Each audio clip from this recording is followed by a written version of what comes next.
Good morning, I'm Carl with the Hondo Public Library. President's Day is this month, and although images of Washington and Lincoln are the normal imagery for this holiday, I thought it would be a neat idea to focus on a less well-known president. Monday Memories is primarily a Texas history segment, so I've chosen John Tyler, our nation's 10th president, for his role in annexing Texas into the United States. Let's get started.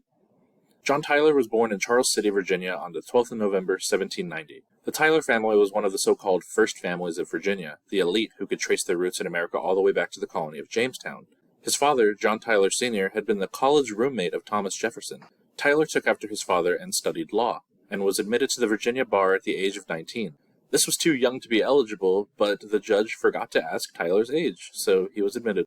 Tyler entered politics at 21, elected to the Virginia House of Delegates representing Charles City. He went on to serve as the 23rd governor of Virginia, and later as a United States senator representing Virginia. In the long lead up to the Civil War, the nation's dominant political party, the Democratic-Republican Party, had split into various factions. Tyler was initially one of those who remained and reorganized to the new Democratic Party, led by Andrew Jackson, but a dislike of strong central government caused him to join the new Whig Party. Tyler was the sole Whig Party nominee for vice president in the election of 1840, on the same ticket as William Henry Harrison. Harrison was well known by the American public as a war hero and had famously defeated the Shawnee leader Tecumseh at the Battle of Tippecanoe. The men campaigned under the slogan, "Tippecanoe and Tyler too." Harrison defeated incumbent President Martin Van Buren, but didn't get to enjoy his presidency for very long. After only 30 days in office, Harrison died of pneumonia, often attributed to standing and giving his inauguration speech for hours in the pouring rain. The nation faced a constitutional crisis. Today we have the 25th Amendment, which lays out an extensive set of contingencies for the replacement of the president, but when William Henry Harrison died, there were no such provisions in place. Tyler, as the next highest-ranking official, just assumed that he was now the president and took the oath of office, but there was a constant debate for his whole term whether he was truly the president, number 10, or just an acting president bridging the gap between Harrison and the next president.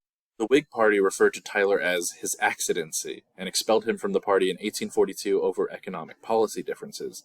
His entire cabinet resigned, and the first ever motion to impeach a president was filed in Congress, although it failed. Without a party behind him, Tyler felt the only chance he had at re-election was to annex Texas, which was an issue that had been kicked back and forth between the previous presidents.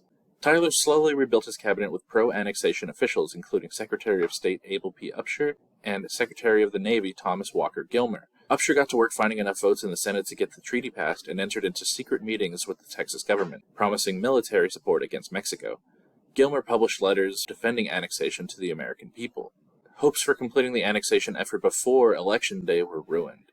During a celebration on the steam warship USS Princeton, a ceremonial gun called the Peacemaker was fired in a tribute to George Washington as the ship passed Mount Vernon. Hours later, the crowd begged for an encore, and the captain of the ship agreed to fire the gun one more time. The gun malfunctioned and exploded, instantly killing 6 people, including Gilmer and Upshur. Tyler was unharmed as he was below deck, but his 2 most important cabinet members were now dead. November came, and James K. Polk was chosen as the next president of the United States. Back then, Inauguration Day was in March, so Tyler had 4 months left of what was now a lame duck presidency. His treaty failed in the Senate, but he convinced Congress to pass a joint resolution which only required a simple majority in both houses instead of a supermajority in the Senate. Tyler signed the bill into law on March 3, 1845, his very last day of office. After his presidency, the nation neared ever closer to the brink of civil war. While former Presidents Fillmore and Pierce were pro-slavery, only Tyler went as far as to support secession and the Confederacy. On January 12, 1862, Tyler vomited and collapsed. He was bedridden for a week, and shortly after midnight on the 18th he told his doctor, "I am going." The doctor replied, "I hope not, sir," to which Tyler responded, "Perhaps it is best." These were Tyler's final words.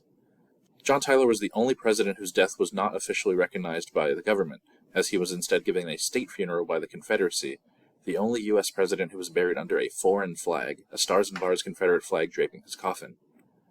Historians generally rank Tyler somewhere in the low middle on a list of the best presidents. His Confederate sympathies are the largest stain on his legacy, but modern historians have praised his foreign policy, not only in annexing Texas, but also in how he handled a border dispute between Maine and Canada. His single most important contribution to the nation was setting the precedent of vice presidential succession.